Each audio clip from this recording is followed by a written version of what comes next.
سلمت دماغك لوزارة الإسكان، صدقت وعودهم الكدابة، دورت وجريت وراهم لحد ما سلمت لهم دماغك ودفعت الفلوس اللي هم قالوا عليها.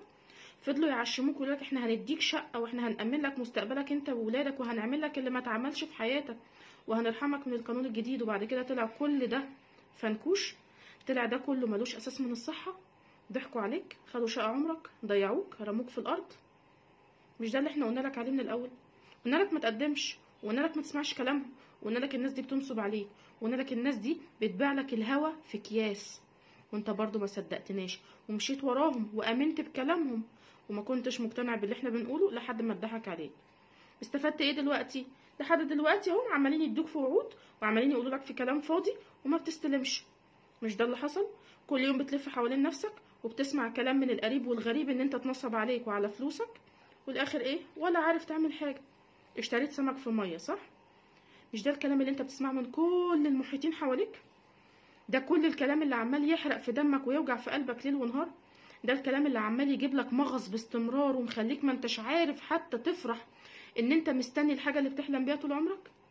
ممكن تقفل ودانك دي خالص؟ ايوه، اقفل ودانك دي خالص، ما تسمعش لاي حد. اي حد يقول لك وزاره الاسكان هتنصب عليك قول له مالكش دعوه. اي حد يقول لك وزاره الاسكان مش هتسلمك شقه قول له ماشي. اي حد يقول لك فلوسك راحت على الارض قول له يا سلام، انا كان حلم حياتي ان انا ارمي فلوسي على الارض. اي حد يقول لك ده هم بيقولوا لكم اي كلام وما بيسلموش اي حد اي حاجه وما بيدوش لحد شقق قول له ده حلم حياتي ان انا ما استلمش شقتي. من الاخر اقطم الكلام معاه، اقفل الكلام معاه، ما تديش لحد فرصه انه يحبطك ويتعبك نفسيا ويخليك مضطرب دايما ومتوتر دايما وعلى اعصابك ان انا شقه عمري راح، ان انا الحاجه اللي انا بتمناها طول عمري مش هتيجي، اني مفيش الكلام ده، مفيش الكلام ده. وزاره الاسكان مش بالغباء ان هي تعمل فوق ال10 وال15 اعلان والاخر يطلعوا فنكوش.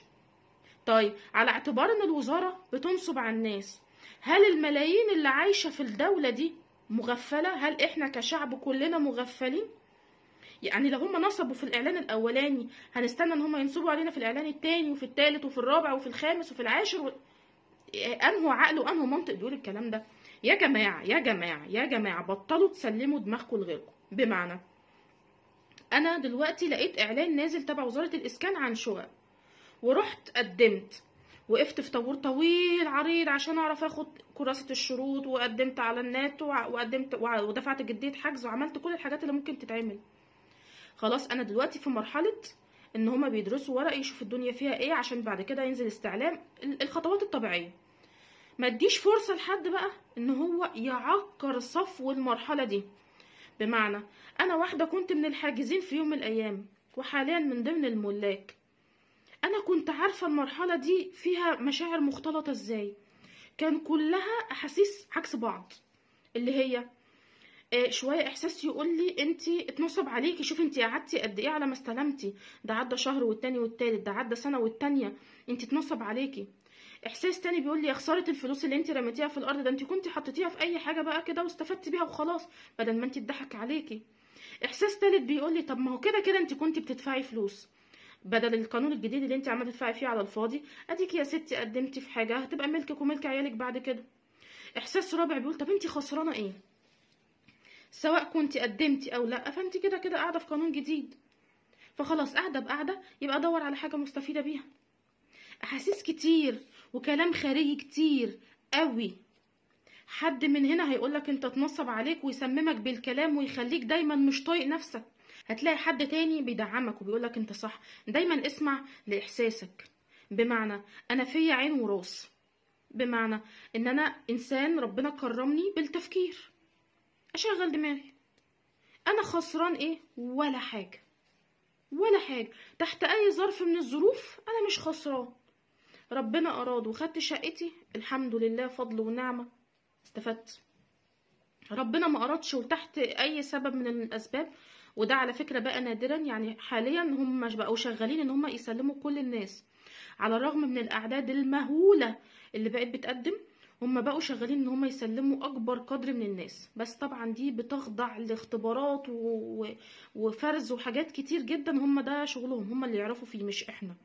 تمام؟ يعني طبقا مثلا للاولويات، اللي هو المتزوج ويعول، متزوج ولسه ما عندوش اولاد، الاعزب، كلام من في حاجات كتير كده هما بيبقوا حاطينها في الترتيبات بتاعتهم. لكن تحت اي ظرف هما شغالين. العدد ما كفاش المره دي بيعملوا اعلان تاني، ما كفاش بيعملوا اعلان تاني، ما كفوش بيعملوا اعلان تاني. يعني في كده الحالات هتيجي يمين شمال هتاخد شقتك، ما تضحكش عليك ومش هيضحك عليك. فانا سلم نفسي واسلم وداني لحد يقدر عيشتي ليه؟ لا، سد ودانك لحد ما تستلم شقتك، سدها تماما. اللي هيجي يقدر عيشتك ده ويقول لك لا انت مش هتستلم، واتنصب عليك واتضحك عليك وخدوا شقه عمرك وبعد كده الملاحه ووقعت في الميه والكلام، قول له اسكت، قول له لو سمحت بطل فتي واسكت. شقتي هاخدها، فلوسي موجوده، شقه عمري ما راحش، وزاره الاسكان مش هتنصب عليا، يمين شمال انا هستلم شقتي. انت بقى عاوز مني ايه؟ انا مش عارف. لكن ان انا ابقى مستني وفرحان ان انا كلها كام يوم واستلم شقتي ولا حد عمال يقدرني يمين وشمال، لا لا. معلش، ما هو انا لو وقفت الحد ده من الاول وعملت حدود من الاول، هو هيسكت، مش هيسمح بكلام بعد كده. انا مش هسمح بكلام بعد كده. لكن انا لو اديت له ودني في الاول، انت رايك ايه؟ يعني انت شايف كده؟ يعني حقيقي ممكن ينصبوا عليا؟ يا خساره تعبي وشقايا. ايه هنبدا نندب؟ لا، احنا ما نندبش، احنا ما نندبش.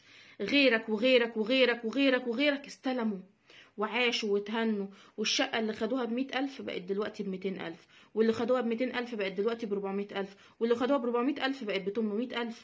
الدنيا طالعة لقدام، استثمار دايم، امان، 4 حيطان ليك ولولادك. تحت اي ظرف انت مش خسران، انت مش خسران.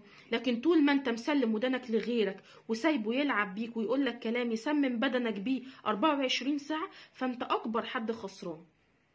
ليه بقى؟ انا سلمت وداني لغيري، اول حاجه هبقى طول عمري مش مرتاح، ابقى قاعد متقدر ومتوتر وخايف، واللي هو يا رب، طب انا كده ممكن استلم ولا لا؟ طب انا كده مش عارف، طب ما ممكن يبقى عنده حق، ما ممكن يبقى فعلا اتنصب عليا، ما ممكن. هتلاقي نفسك الشيطان دخل معاك في مداخل كتيره جدا. وفي ناس للاسف بقى الدنيا بتتطور معاها لمراحل اصعب بكتير، اللي هو ايه، ده فلان ده عنده حق، انا فعلا اتنصب عليا، انا لازم اروح اسحب فلوسي حالا. يا فرحتي، يا فرحتي، كده انت عملت ايه بقى؟ انت سبته لدرجة ان هو خرب عليك الحاجة اللي انت بتحلم بيها طول حياتك. لان مسافة ما حضرتك خلاص خدت فلوسك، فمش هتعرف تقدم تاني، كده خلاص كان حلمه وراح. شفت انت بقى وصلت نفسك لايه؟ وصلت لنفسك ان انت خسرت كل حاجة، خسرت حلمك اللي بتجري وراه، خسرت الحاجة اللي بتدور عليها. بيكون في تأخير في الاستلام؟ بيكون في تأخير في الاستلام. طب التأخير ده ناتج من ايه؟ ناتج ان المشاريع كبيرة اوي. هو مش بيعمل لك شقة ولا شقتين، هو مش بيعمل لك عمارة ولا عمارتين، هو مش بيوفر حاجة لأسرة أو أسرتين، هو بيعمل مشروع متكامل. عارف يعني ايه مشروع متكامل؟ شوف عدد العماير بتاع المشروع، شوف تشطيباته قد ايه، شوف خاماته قد ايه، شوف عماله قد ايه. وعشان يعمل لك مشروع لازم يبقى محقق فيه كل الحاجات، من كل المرافق، من كل ال الأماكن، اللي هو مثلا سواء سوق، حضانة، كلام من ده. كل حاجة بتبقى جاهزة واقفة على التنفيذ. فنتريث بجملة احنا قعدنا كام سنة في الإيجار، نكملهم كام سنة كمان. بس الكام سنة دول هيبقوا مختلفين عن اللي قبلهم. ليه؟ لأن أنا عارف إن بعد الكام سنة دول هيبقى خلاص عندي مكان أقعد فيه أنا وولادي.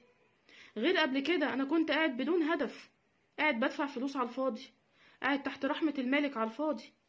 يا جماعة يا جماعة يا جماعة، للمرة المليون، شقق الإسكان الاجتماعي تحت أي ظرف من الظروف هي أرحم مليون ألف مرة من القانون الجديد. القانون الجديد دي كارثة، كارثة على الساكن. هي يعني فرخة بتبيض بيضة ذهب يوميا للمالك، لكن بالنسبة للساكن دي كارثة، دي كارثة. هو بيتعامل معاه ان انا بسحب منه فلوس بس. طب ليه؟ فلوس بفلوس يبقى ادفعها في ملكي، على الاقل ابقى بدفع في حاجتي. اوعوا تسلموا نفسكم وتسلموا ودانكم للناس اللي بيحبطوكوا ويكرهوكوا في عيشتكوا ويخلوكوا دايما متقدرين ومتوترين ان انتوا مش هتستلموا. شققكوا هتستلموها، شققكوا هتستلموها، بس في وقتها المناسب حسب لما يخلصوا المشروع. خليكم مطمنين ومتفائلين.